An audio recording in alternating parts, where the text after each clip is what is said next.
네, 신약성경 346쪽에 있습니다.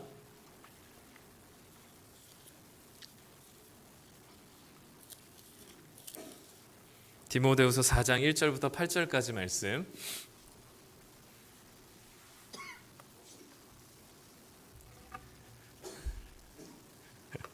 네, 우리 다 찾으셨으면 한 절씩 번갈아 가면서 읽고 마지막 절은 같이 읽도록 하겠습니다. 우리 디모데후서 4장 1절부터 8절까지 제가 먼저 읽겠습니다. 하나님 앞과 살아있는 자와 죽은 자를 심판하실 그리스도 예수 앞에서 그가 나타나실 것과 그의 나라를 두고 엄히 명하노니 너는 말씀을 전파하라. 때를 얻든지 못 얻든지 항상 힘쓰라.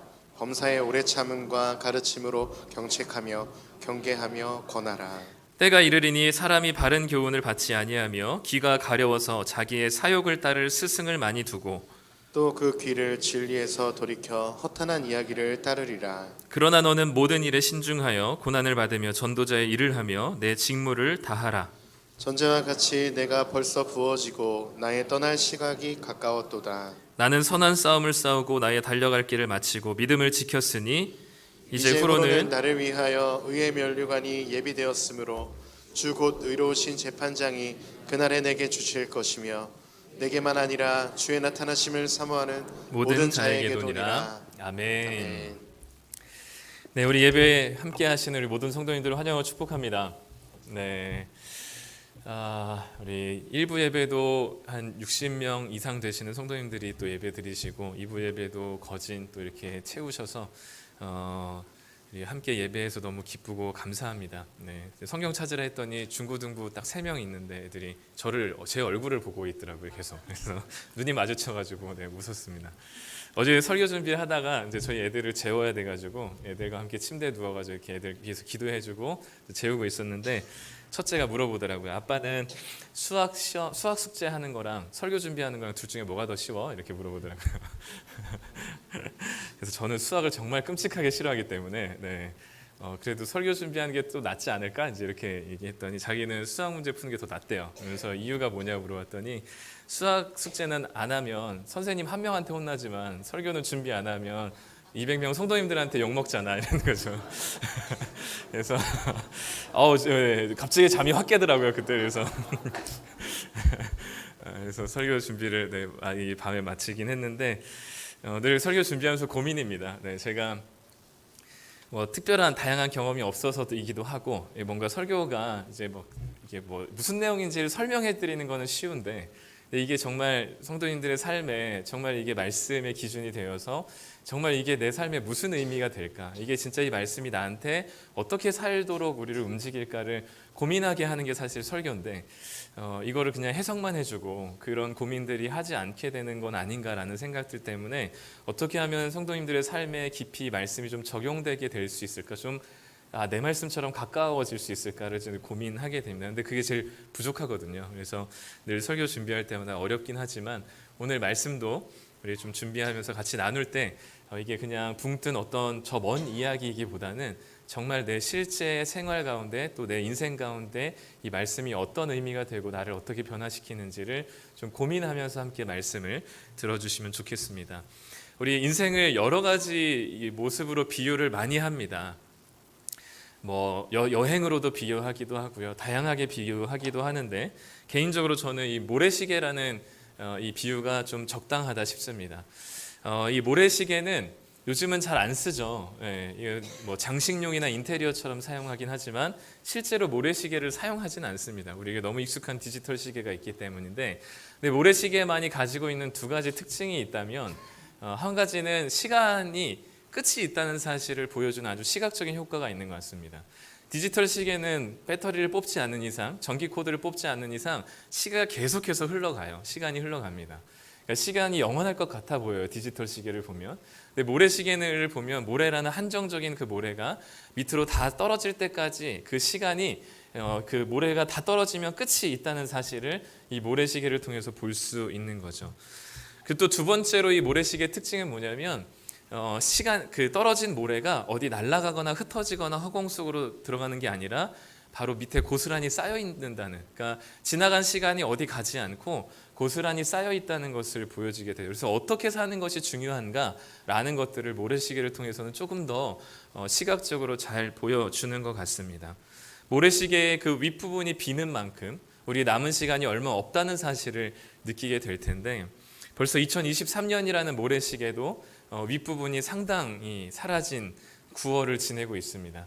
1월을 시작한 지 얼마 안 됐고 분립한 4월 달이 얼마 안 된 것 같은데, 벌써 9월에 추석을 맞이하고 연말을 향해 달려가고 있는 때에 우리가 만약에 이제 모래시계라는 시계가, 우리의 인생의 모래시계가 다 했을 때 우리는 우리의 인생을 뭐라고 정리하면서 마지막 말을 할 수 있을지, 과연 우리의 묘비에는 뭐라고 적어 놓을 수 있는지, 아니면 우리가 이 삶을 다 살고 정말 우리가 믿는 대로 하나님 앞에 우리가 가게 된다면 우리는 그 하나님 앞에서 우리는 무엇을 얘기할 수 있을지를 고민하지 않을 수 없는 것 같습니다. 어떤 삶의 모래를 쌓아왔는지, 어떤 시간을 보내왔는지, 우리 인생을 한마디로 뭐라고 정의할 수 있는지 오늘 말씀을 통해서 좀 한번 같이 살펴보고자 합니다. 오늘 이 디모데 후서라는 편지는요, 바울의 인생에서 가장 마지막에 쓴 편지입니다. 바울은 자신이 죽을 날이 얼마 남지 않았다는 사실을 깨닫고 자기의 영적인 아들이었던 디모데에게 이 편지를 마지막으로 보내죠. 오늘 4장 말씀에 우리가 여러 구절을 읽었는데, 사실 바울이 디모데에게 하고 싶은 말은 딱 한 가지였습니다. 그 한 가지가 뭐냐면 2절 말씀인데요. 네, 이제 안 보이네요. 우리 성경 말씀 한번 보시죠. 4장 2절 말씀인데요. 2절 첫 번째 한 문장이 뭐라고 나오냐면 너는 말씀을 전파하라 라고 되어 있습니다. 바울이 디모데에게 해주고 싶은, 마지막으로 자기 죽기 직전에 하고 싶은 말은 이 말이었습니다. 너는 말씀을 전파하라. 말씀을 전파하라고 하니까요, 이게 목사나 선교사에게만 해당되는 구절이겠다 싶긴 하겠지만, 사실 이 말씀을 전파하라는 이야기는 말씀을 말로 전달하라는 의미보다 너의 모든 존재와 인생이 하나님의 말씀과 그 복음을 드러내는 삶을 살아라는 의미입니다. 우리의 모든 말과 우리의 모든 행동과 우리의 모든 태도와 우리의 모든 선택과 우리의 모든 삶이라는, 우리를 두르고 있는 그 모든 전 존재가 하나님의 말씀을 세상 가운데 드러내고 전달하는 자라는 의미이죠.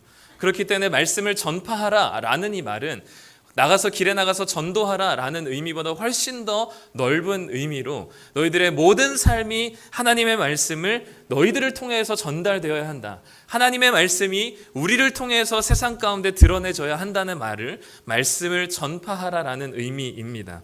그렇기 때문에 이 말씀을 전파한다는 것은 그리스도인이라면, 예수님을 믿는다면 선택의 문제가 아니라 이것은 의무이자 필수입니다. 그래서 오늘 바울도 디모데에게 말씀을 전파하라는 말에 있어서 너에게 엄히 명령하노니 라는 1절의 말씀이 따라옵니다. 너희들 이것을 내가 이걸 부탁하는 게 아니라 명령하는데 이걸 말씀을 전파해라 라는 거죠.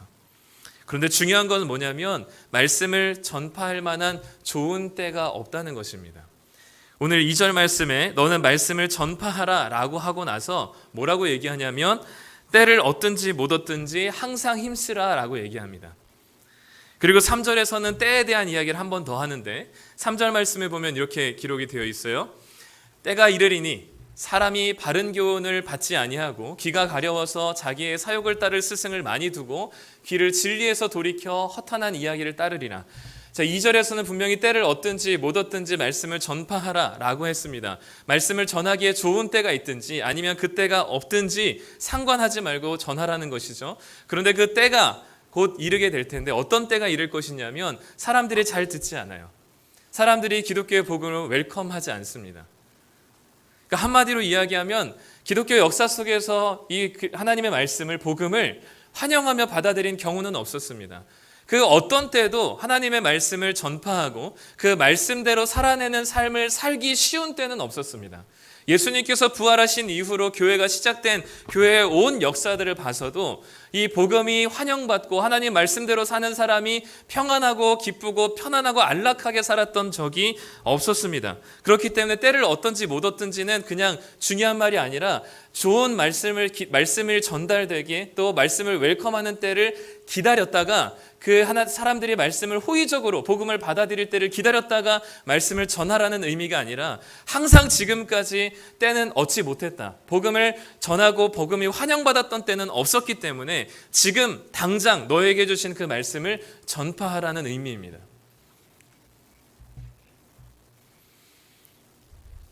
기본적으로 바른 교훈을 싫어하고 말씀을 싫어합니다. 왜냐하면 하나님께서 말씀하신 말씀과 하나님 나라의 가치는요, 세상의 질서를 역행하기 때문이죠. 우리의 욕심이 가득한 본성을 거스르는 말씀이기 때문입니다.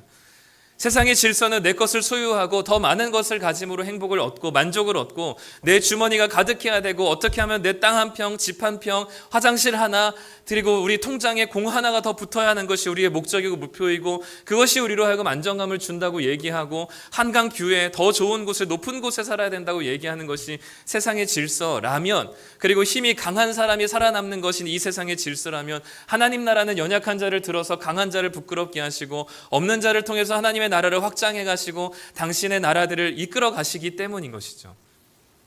그리고 자신의 것을 자신의 것이라고 여기지 않고 기꺼이 지체를 위해서, 다른 사람을 위해서, 다른 사람들의 결핍을 내 재산으로 채워줄 줄 알고 내 돈을 끄집어내서 다른 사람의 아픔에 함께 동참하고 내 시간을 소비하여서 다른 사람들의 아픔에 함께 시간을 보내게 하는 것이 하나님 나라의 질서이기 때문에 세상의 질서를 역행하고 내 본성을 거스르는 하나님 말씀은 단 한순간도 환영받은 때가 없었습니다. 그런데 지금 디모데가 살고 있는 에베소라는 도시, 디모데가 살고 있는 그리스 로마 철학으로 가득한 그 시대에는 이 말씀을 전파할 수 있는 상황이 안 되었어요. 그리스 로마 신화를 바탕으로 온갖 신을 섬기던 시대였습니다. 가장 큰 신전이 디모데가 목회하고 있는 에베소라는 도시에 있었어요. 수많은 그 축제와 그리고 문란한 축제들과 온갖 폭력적인 경기들과 공연들이 넘쳐나던 시대였습니다. 또한 네로 황제를 시작으로 이제는 본격적으로 이 교회에 대한 핍박과 가혹한 심판이 이루어지는 시대였습니다. 그 어느 때보다도 바울과 디모데가 활동했던 시대보다도 디모데가 있었던 시대가 훨씬 더 복음을 전하기 또는 말씀대로 살기 어려운 때였습니다. 그런데도 바울보다 훨씬 더 연약하고 수줍음이 많고 소극적인 디모데는 이 바울이 엄히 명하는 말씀대로 살아내라, 말씀대로 전파하라는 이 명령이 별로 그렇게 달갑지 않게 느껴졌을 것입니다. 지금 우리가 살아가고 있는 시대도 복음에 결코 호의적이지 않습니다. 자기 욕심을 충족시킬 만한 말을 찾아 나서고 그리고 자기 고통에 위로 한 스푼 정도 얹어줄 방송과 그런 멘트들을 보고 듣습니다. 마치 그리스 로마 신화에 매몰된 당시 사람들처럼 우리는 허탄한 신화에 사로잡혀서 돈과 권력과 쾌락을 약속하는 온갖 신화들을 컨텐츠로 삼은 성공 신화와 출세 신화들이 미디어를 통해서 노출되고 있습니다. 끊임없이 인스타나 페이스북이나 수많은 SNS로 다른 이들의 삶과 내 삶을 비교하면서 상대적인 박탈감을 느끼며 더 핫한 곳, 더 맛있는 곳, 더 아름다워 보이는 곳을 찾아 나서는 시대입니다. 이 시대는 과학과 이성을 신봉하지만 아이러니하게도 비현실적인 판타지 장르의 드라마에 열광하는 시대입니다. 이런 상황에서 기독교의 복음이 들릴 수 있을까요? 하나님의 말씀대로 사는 것이 매력적이게 느껴질까요? 기독교의 복음은 늘 부딪히고 사람들로부터 짓밟히고 무관심해 왔습니다. 그렇다면 늘 항상 이렇게 비협조적이고 절망적인 이 시대에 하나님의 말씀을 들을 수 있는 좋은 기회를 기다렸다가 말씀을 전하면 될까요? 그 기회가 여전히 오지 않는다면 그냥 계속해서 손 놓고 가만히 있으면 될까요?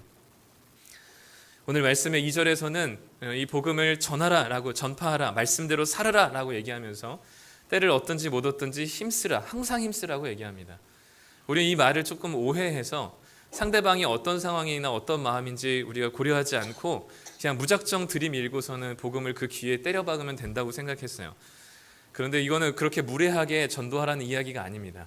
여기서 항상 힘쓰라는 것은 항상 복음이 호의적인 때가 없었기 때문에 복음이 그들의 귀에 복음에 대해서 무관심한, 하나님 말씀에 무관심한, 기독교에 무관심한 그들에게 그들의 귀에 들릴 수 있을 만큼 너희들이 항상 노력하고 복음이 그들의 귀에 들리도록 힘쓰라라는 의미입니다.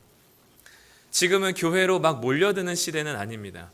예전에는 천막만 치면 교회로 사람들이 몰려들고 딱히 놀 것들이 없으니까 교회에 와가지고 그럼에도 불구하고 여전히 방방이 있으니까 어제 보니까 애들이 오더라고요. 그 스마트폰으로 모든 걸 할 수 있는 시대에도 방방 타러 어제 저녁에 애들이 오더라고요. 어쨌든 그 옛날에는 더 없었으니까, 노는 것이 교회에서밖에 없었으니까 천막만 치면 모든 사람들이 몰려들었던 시대에는 모여서 말씀을 전하고 복음을 전하면 그래도 들을 수 있는 기회들이 있었습니다. 근데 지금은 아무리 오라 그래도 오는 시대가 아니라 교회의 문턱이 굉장히 높아졌죠. 그러면 어떻게 돼요? 손 놓고 있으면 되나요? 오는 사람들 기다리고 있으면 될까요? 이제는 교회가 가야 됩니다. 교회가 세상 가운데 침투하여서 세상 가운데 들어가야 하는 것이죠. 예전에는 한 목사가 교회에서 있어서 제일 중요하고 그 목사의 설교가 가장 메리트였다면, 이제는 성도들의, 그리스도인의 평신도의 삶이 가장 메리트가 되는 시대입니다. 목사의 아무리 좋은 달콤한 설교보다도 그 힘들고 고통 중에 있는 나를 위해서 내 옆에 있는 그리스도인 누군가가, 함께 일하는 동료가, 또는 나를 함께 일하는 선배가, 또는 학교에 있는 어떤 후배가, 친구가, 그리스도인 친구가 함께 위로하며 자신의 마음을 다 내어주며 함께하는 그 사랑의 모습 때문에 다시금 주님의 복음에 귀 기울일 수 있는 거죠. 그렇기 때문에 어디든 들어가서, 세상 가운데 어디든 들어가서 그들이 들을 수 있는 만큼의 이야기와 그들의 언어와 그들의 사회 속으로 들어가서 하나님의 말씀이 그들의 귀에 들리게 해야 합니다. 사랑이 필요한 곳에는 사랑이, 그리고 돈이 필요한 곳에는 돈으로, 시간이 필요한 것은 시간으로, 그 어느 곳이 됐든지 이제는 교회 안으로 모이기보다는 교회에서 세상 가운데로 침투되어져서 하나님의 사랑이 그 현장 가운데 드러날 때 그들의 귀와 마음의 복음이 들려지게 될 것입니다. 물론 쉽지 않죠. 그러나 항상 힘쓰라는 말은 우리에게 항상 복음에 호의적이지 않은 시대에 그들의 언어로, 그들의 귀에, 그들의 마음에 복음이 들려지게 노력하라는 의미입니다. 어떻게 보면 바울 자신보다 훨씬 더 열악한 상황에서 복음을 전해야 하는 디모데에게 이 바울의 이야기가, 복음을 전하라, 그리고 항상 힘쓰라, 내가 너에게 명령한다 라는 이야기가 굉장히 정없어 보이고 냉정해 보일 수도 있습니다. 그러나 바울은 자신이 부족하지만 그렇게 살아왔기 때문에 이 디모데에게 그렇게 요청하고 있는 것이죠. 오늘 6절 말씀에 보면 바울이 자신의 죽음을 예고하고 있습니다. 전제와 같이 내가 벌써 부어지고 나의 떠날 시각이 가까웠다라고 얘기합니다. 전제라고 하는 건 제사의 한 종류인데, 제단에다가 포도주를 붓는 것을 전제라고 합니다. 포도주가 자신의 피, 생명이라고 여기고, 자신의 생명이 이제는 제단에 부어진 포도주와 같이 이제 없어지고 사라지고 자신의 죽음의 날이 가까웠다라고 고백합니다. 그 죽음의 날이 가까웠다는 사실을 어떻게 죽을지는 알 수 없지만, 그러나 곱게 죽지는 못할 것이라는 것을 예측한 것 같습니다. 지금 이 감옥에서 편지를 쓰고 있는 바울에게는 아마 3가지 선택지 중에 하나일 거예요. 광기에 사로잡힌 이 네로 황제로부터 어떻게 죽임당할 것인지, 경기장에서 맹수에 찢겨 죽든지, 아니면 불에 타 죽든지, 아니면 목이 잘려 죽든지, 그 3가지 중에 하나로 죽을 것이 확실해 보였습니다. 바울은 이제 죽음 앞에 자신의 삶을 돌이켜보죠. 그리고 자신의 삶을 한마디로 이렇게 정의합니다. 7절 말씀 함께 읽겠습니다. 나는 선한 싸움을 싸우고 나의 달려갈 길을 마치고 믿음을 지켰노니. 나는 선한 싸움을 싸웠고 내가 달려가야 될 길을 마쳤고 이제 믿음을 끝까지 지켰다라고 고백합니다. 한번 바울이 돼서 한번 생각해 보시죠. 정말 엘리트로 모든 것들을 누리며 살고 있었던 사람에게 예수님이 찾아오셔서 예수님 만남으로 완전히 바뀌어 30년 동안 자신의 재산 하나 없이 맨발로, 그리고 여행객으로, 나그네로 수많은 유럽과 아시아 대륙을 오가면서 복음을 전했습니다. 숱한 오해들을 받았고 숱한 고통과 수십 번의 매질을 당하기도 했고 채찍질을 당하기도 했고요. 사람들로부터 무고한 공격을 받기도 했고 배신을 당하며 자괴감에 빠지기도 했습니다. 온갖 위험에 노출되었고 계속해서 이 감옥 생활을 하느라 온전한 몸, 성한 몸이 하나도 없을 정도로 허리가 많이 굽어 있었고 흉터가 많아서 원래 나이보다 훨씬 더 나이 들어 보이는 사람이 바로 바울이었습니다. 자기 손으로 편지 하나 쓸 수 있을 만한 힘이 없어서 손을 계속해서 떨다시피 다른 사람이 대필하지 않으면 쓸 수 없을 정도로 힘겨웠습니다. 그렇게 30년 동안 그 하나님 말씀을 전파하느라고 헌신하고 정말 바울처럼 살았던 인생이 없을 정도로 처절하게 살았다면 노년에는 조금 뭐 대단한 행복이 아니더라도 대단한 안락함이 아니더라도 적어도 머무를 만한 집 하나, 그리고 거기서 여생을 좀 잘 편안하게 보낼 수 있는 여생 정도는 하나님께서 좀 허락해 주셔야 되지 않을까. 그 정도는 바울이 기대할 수 있을 정도로 열심히 살지 않았을까 싶습니다. 그런데 이 바울이 열심히 30년 동안 복음을 전한 그 결과는 무엇이었냐면 감옥에서 쇠사슬을 차고 쇠고랑을 차고 그 차디찬 바닥에서 이 디모데후서를 쓰고 있는 아주 초라하고 처량하고 불쌍해 보이는 모습이 바로 바울이 말씀을 전파한 결과입니다.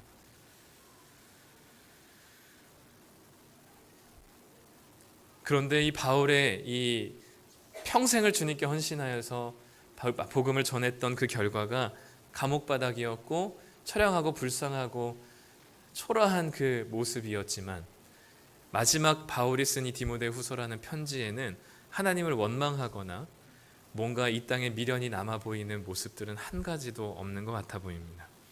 오히려 하나님에 대한 확신을 가지고 디모데에게 너도 나와 같이 복음 때문에 고난을 받으며 복음을 전파하라고 말하고 있는 거죠. 어떻게 그럴 수가 있을까요? 평생을 힘들게 힘겹게 떠돌이 생활을 하며 살았는데 마지막 그에 남기는 유언도 하나님 어떻게 나한테 집 하나 없을 수 있습니까?가 아니라 디모데야 너도 나와 같이 말씀을 전파하라 라는 것으로 마지막 편지를 쓸 수 있을까요? 그 근거는 한 가지밖에 없습니다. 오늘 말씀 읽지는 않았지만 1절 말씀이에요. 우리 디모데후서 4장 1절 말씀 함께 읽어보도록 하겠습니다. 시작. 하나님 앞과 인자를 심판하신 그리스도 예수 앞에서 그가 나타나실 것과 그의 나라를 두고 엄히 명하노니. 바울이 디모데에게 말씀을 전파하라는 명령에 이 1절의 전제가 있습니다. 1절의 전제는 누구 앞에서 지금 명령한다고 얘기하냐면 하나님 앞에서 예수님 앞에서 명령한다. 근데 그 예수님을 꾸며주는 말이 있습니다. 뭐냐면 살아있는 자와 죽은 자를 심판하실 그리스도, 그리고 그가 결국엔 이 땅 가운데 나타나셔서 당신의 나라를 이 땅 가운데 임하게 하실 그날을 꿈꾸며 바라봅니다. 8절 말씀에서도 우리가 읽진 않았지만 하나님께서 결국엔 바울의 그 험난한 인생 가운데 말씀을 전파하는 그 평생의 삶 가운데 자기의 집 한 평 없지만 기어코 당신께서 그날에 오셔서 나에게 의의 면류관을 씌워주심으로 마라톤 경기에서 완주하여서 승리한 자에게 월계관을 씌워주듯이 하나님께서 나에게 의의 면류관을 씌워주실 그날을 바라보고 믿고 소망하며 기대하는 믿음으로 지금 바울은 지금 내 자리가 감옥일지라도 감사하며 기뻐하며 디모데에게 나처럼 복음을 전하라고 얘기할 수 있는 겁니다. 기독교가 비록 천국이 지금부터 예수님을 믿는 순간 기독교인들은 천국을 지금 이 현실부터 누리는 것입니다. 하나님 나라가 어떤 곳인지 주님의 나라의 통치를 지금 예수님을 믿는 순간부터 경험하는 사람들이 그리스도인입니다. 그럼에도 불구하고 이 땅에서는 그리스도인으로서 하나님 나라를 누리는 것은 불완전합니다. 그 완전한 하나님 나라, 모든 어그러졌던 것이 회복되어서 하나님의 공의와 정의의 다스림이 있고 이 땅에 어떤 시기와 질투와 분열과 아픔도 없는 하나님 나라의 그 완전한 상태는 예수님께서 다시 오시는 그 재림의 날 하나님 나라를 대동하여서 이 땅 가운데 임하게 하실 그 영원한 그때가 비로소 하나님께서 바울에게 의의 면류관을 주시는 것이죠. 기독교라 함은, 기독교 신앙이라 함은 그렇기 때문에 지금 현재가 부족하더라도 가난하더라도 모자라더라도 결핍되더라도 묶여 있을지라도 그것이 우리에게 전혀 해가 되지 않고 절망이 아닌 이유는 지금도 천국을 누리기 때문임과 동시에 이 땅은 완전하지 않지만 하나님 나라의 그 완전한 것이 도래하게 될 때는 그 모든 아픔과 슬픔이 다 없어지고 사라지고 하나님의 사랑과 긍휼과 정의와 공의가 넘쳐나는 그 위대하고 꿈꾸는 하나님 나라가 이 땅 가운데 임하게 될 것을 소망하는 그 소망과 믿음이 그리스도인들에게 있기 때문에 지금의 고난을 참을 수 있는 겁니다. 이거는 부정할 수가 없습니다. 하나님의 나라가 지금부터 예수님께서 이 땅에 처음 오신 때부터 하나님 나라는 임했습니다. 부정할 수 없습니다. 그렇기 때문에 예수님을 믿는 자에게는 주님의 나라의 통치를 지금부터 경험할 수 있습니다. 그럼에도 불구하고 우리가 이 땅 가운데 하나님 나라를 경험하지만 제한적이고 그리고 그것이 전부를 경험하지 못하기 때문에 우리는 완전한 하나님 나라가 이 땅에 오실 그날을 소망할 수밖에 없는 것이죠. 그것을 기다리고 기대하며 바라는 사람들이 바로 그리스도인들입니다. 그 날을 우리가 꿈꾸지 못한다면 성경에 나오는 것처럼 우리처럼 불쌍한 사람 없습니다. 이 땅에서 하나님 나라를 다스린 하나님 나라의 통치를 경험한다고 내 것을 다 나눠주고요, 내 시간을 다 소모하고 지체를 위해서 아픔을 위해서 공감하며 함께 하나님 말씀을 아파하며 기도하며 내 물질을 내어주는 그 모든 하나님 나라의 삶을 왜 삽니까? 내 것 채우기도 바쁜 세상 속에서 세상이 다 바보 같다고 얘기하는 그 삶을 왜 사냐고요. 이 땅에서는 부질없고 모자라고 결핍되지만 하나님 나라의 그 온전한 하나님께서 우리에게 수고했다라고 그 긴 마라톤의 시간들 속에 믿음을 지켜오며 선한 싸움을 싸워왔던 바울에게 고생했다며 하나님이 안아주시며 의의 면류관을 씌워주실 그날을 바라보는 것 때문이지 않습니까?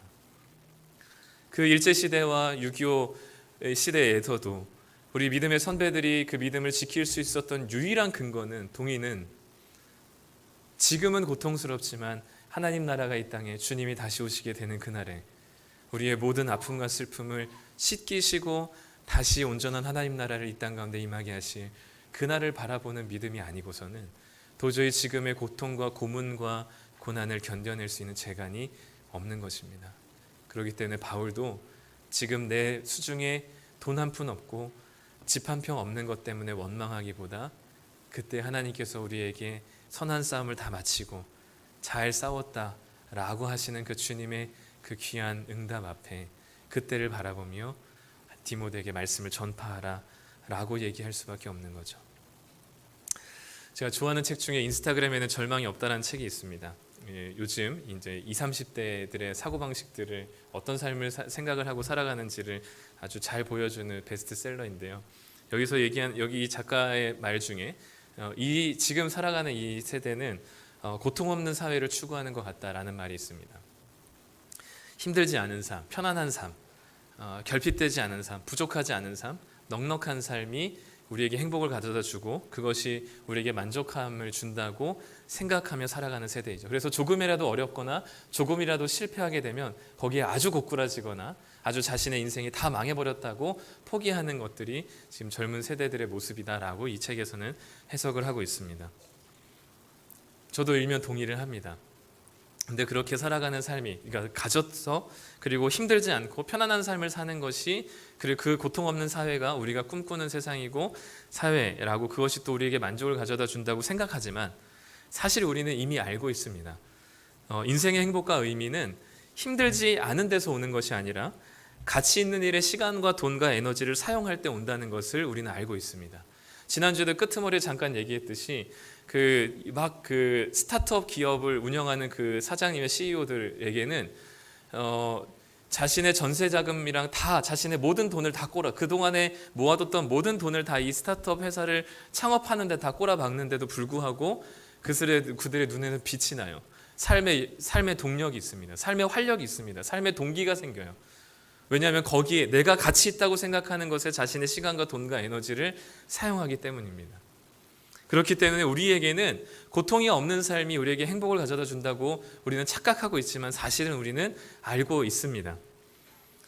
그래서 많은 사람들은 자기를 위해서 시간과 돈과 에너지를 사용하면 행복한다고 여기고 느끼며 생각하지만 사실 내가 진짜 행복한 것이 무엇인지를 잘 모르기 때문에 착각하며 그렇게 단편적이고 1차원적인 쾌락과 행복을 쫓아 살아가는 것뿐입니다. 내가 나를 잘 모르기 때문에 내가 언제 행복을 느끼는지 잘 모르기 때문에 세상에서 정해준 그 기준과 행복의 기준대로 저거를 가지면 행복할 수 있고 이거를 소유하면 만족할 수 있겠다라는 세상의 기준에 따라서 내 기준이 없기 때문에 나를 잘 모르기 때문에 그 기준에 따라서 살아가는 거죠.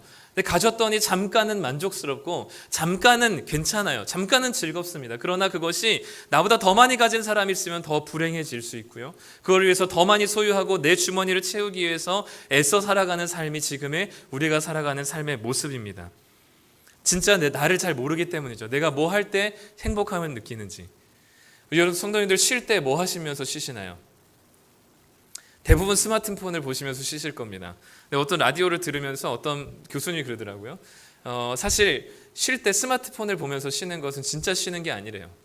그냥 우리 머릿속에 그 뇌 속에 도파민이라고 하는 환각 작용이나 물질이 마구 분출되어서 내가 행복한 것처럼 착각하게 만들 뿐이지. 그래서 그 쉼에서 돌이킬 때, 일상으로 다시금 현실로 돌아올 때 그렇게 힘든 이유는 제대로 쉼을 쉬지 않았기 때문이라고 합니다. 그러니까 스마트폰을 보면서 유튜브로 영상을 소비하는 일들은 우리 뇌에 자극을 주긴 하지만 진짜 우리의 삶의 긴 삶을 보면 그것은 우리에게 진짜 쉼을 주지 못하는 거죠. 이것처럼 우리는 우리 자신이 쉬는 것도 뭐 하면서 쉬어야지 진짜 제대로 쉬는 건지도 잘 알지 못한 채로 살아가는 게 우리들입니다.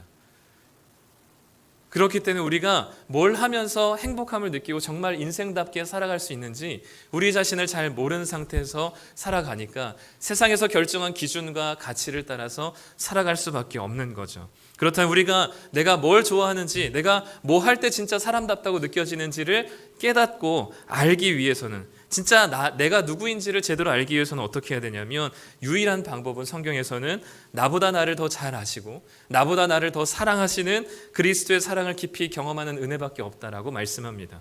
나를 잘 알기 위해서는 나를 지으시고 나를 나보다 더 사랑하시고 잘 알고 계시는 주님의 사랑을 경험할 때 그 은혜를 받은 자로서 나보다 더 사랑하는 대상이 생기게 되고 거기에 나를 던지고 싶어하고 내 시간과 에너지와 돈을 쓰고 싶어할 때 인간은 비로소 삶의 의미와 목적을 발견하며 자신이 행복하다 느낀다는 것이죠.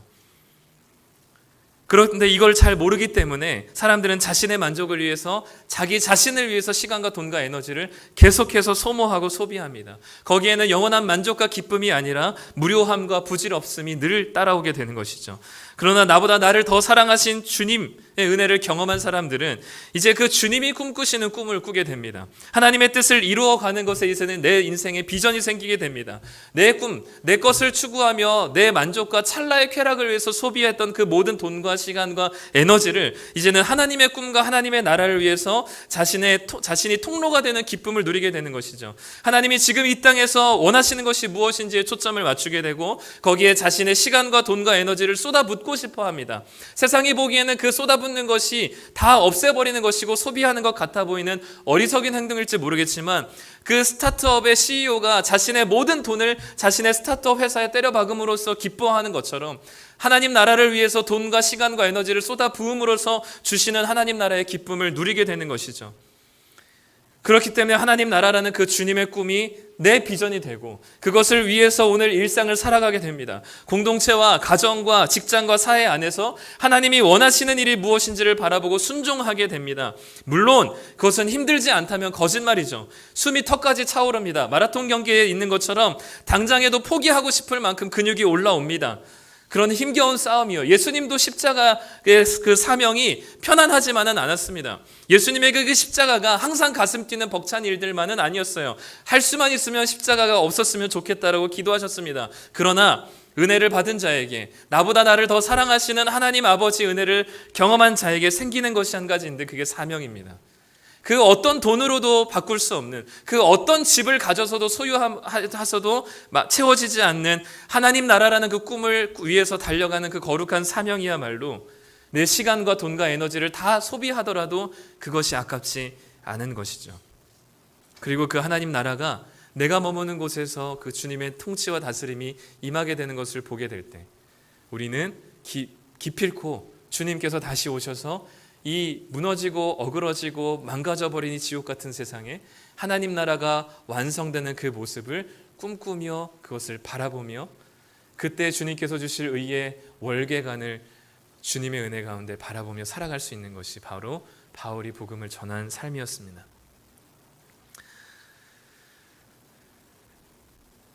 인생 그리 길지 않습니다. 제가 할 수 있는 말은 아닌 것 같지만 어차피 한번 태어나서 죽는 삶입니다. 마라톤에 바울이 자신의 인생을 비유했듯이 우리의 인생은 기껏해야 42.19km밖에 안 됩니다. 그 인생 가운데 가지면 얼마나 가지고 누리면 얼마나 누리고 먹으면 얼마나 먹겠습니까? 쉐라톤 호텔에서 10만 원짜리 먹는 것과 교회에서 국화 밥이랑 먹는 것과 그게 뭐가 그렇게 차이가 나겠습니까? 집에서 화장실 하나 더 있는 집에 사는 거랑 내 통장에 공 하나 더 찍히는 거랑 그게 뭐 그렇게 차이가 나겠습니까? 어차피 죽을 인생이고 어차피 한 번밖에 살 인생, 그냥 흐리멍텅하게 살다가 돈돈하다가 맨날 후회라는 쓰레기만 남기고 원망과 핑계라는 짐에 억눌려서 사는 삶에서 이제는 벗어났으면 좋겠습니다. 우리를 사람답게 살게 하는, 우리의 마음과 몸을 움직여서 역동적으로 달려나가게 하는 그 하나님 나라의 꿈을 꾸고 거기에 내 인생 한번 던져볼 만하지 않겠습니까? 주님께서 이 땅 가운데 오셔서 사복음서를 통해서 우리에게 보여주신 당신의 나라가 얼마나 아름답고 병든 자들이 고쳐지고 귀신 들린 자들이 쫓겨나고 왜곡된 것들이 정상으로 회복되며 배고픈 자들에게 하나님께서 빵을 부여하시며 그 어떤 것도 가난한 자가 없었다고 표현한 그 초대교회의 모습과 같이 하나님 나라가 이 땅 가운데 임하는 것을 고대하며 헬조선과 같고 어떤 정치와 경제도 기대할 것이 없는 이 나라, 이 절망 가운데 살아가는 우리들에게 하나님 나라라는 거룩한 소망과 꿈들이 우리에게도 다시금 인생을 살만하게 만들지 않을까요? 그 하나님 나라라는 곳에 내 인생을 던질 수 있지 않을까요? 그 하나님 말씀대로 살며 그 말씀을 전파하며 살아가는 그 인생이야말로 정말 하나님께서 나를 제대로 알고 나를 사랑하시는 그 하나님의 은혜 앞에 살아가는 정말 값지고 고귀한 인생답게 사는 것 아닐까요? 언제까지 돈돈하면서 잠시 머물 만한 이 땅 가운데 미련을 가득 남기며 세상 사람과 별 다를 바 없이 돈 조금에 행복해하며 살아가겠습니까? 공동체와 가정과 직장과 사회 안에서 하나님께서 원하시는 것이 무엇인지를 꿈꾸고 하나님의 말씀과 그 가치가 무엇인지를 바라보고 순종함으로 말씀을 온 몸으로 전파하는 삶에 우리 자신이 불태워지기를 소망합니다.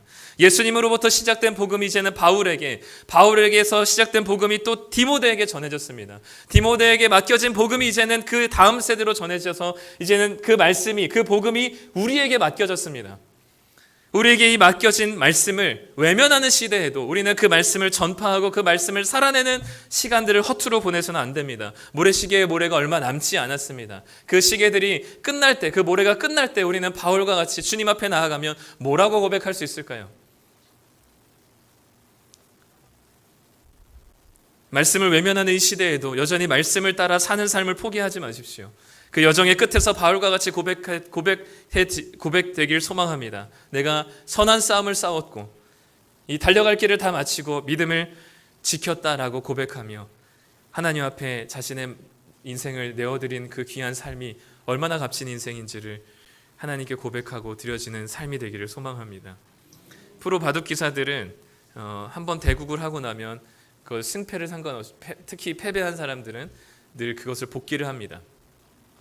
어디에서 어떻게 내가 잘못했는지를 복귀하죠. 근데 그 복귀 한 대국이 보통 400개 정도의 돌이 놓여집니다. 근데 그 400개의 돌을 하나도 흐트러지지 않고 순서대로 그 복귀를 시작하는 거죠. 어떻게 그 400개나 되는 돌을 하나도 흐트럼 없이 순서대로 복귀를 할 수 있을까요? 물어봤더니 프로바둑 기사의 인터뷰에서 이렇게 얘기합니다. 절대로 프로바둑 기사는 의미 없는 돌을 두지 않습니다. 그러니까 이때는 왜 이 돌을 뒀는지를 의미를 부여하는 거죠. 그 이유가 있는 거죠. 돌을 둔 이유가. 그렇기 때문에 그것을 복귀하며 따라가다 보면 내가 왜 여기서 이 돌을 언제 뒀는지를 기억하고서 정확하게 복귀가 가능하다 말하는 겁니다. 우리는 우리 인생을 마칠 때쯤에 얼마나 복귀가 가능할까요? 우리는 무엇을 따르는 삶이었는지, 내 인생은 어디에 시간과 돈과 에너지를 쏟아부었는지, 나는 무엇을 위해서 이렇게 열심히 달려갔는지 복귀한다면 우리는 어디까지 복귀가 가능할까요? 우리의 모든 인생의 한 발자국 한 발자국이, 우리가 걸어가는 모든 시간 한순간 한순간들이 의미 없는 시간과 발걸음이 되지 않기를 소망합니다. 하나님 나라를 위해서 내 삶을 던지고 거기에 시간과 돈과 에너지를 사용하고 거기에 투자하고 소비할 때 하나님 나라의 기쁨을 누리는 의미 있는 발걸음이 되기를 소망합니다. 치열하게 그 길을 걸어가며 싸우며 믿음을 지켜냈던 바울이 나의 달려갈 길을 마쳤다. 그 길은 치열하게 싸우며 믿음을 지켜냈던 싸움이었다. 이제는 나에게 승리의 관을 주실 주님 때문에 더할 나위 없이 감사하다.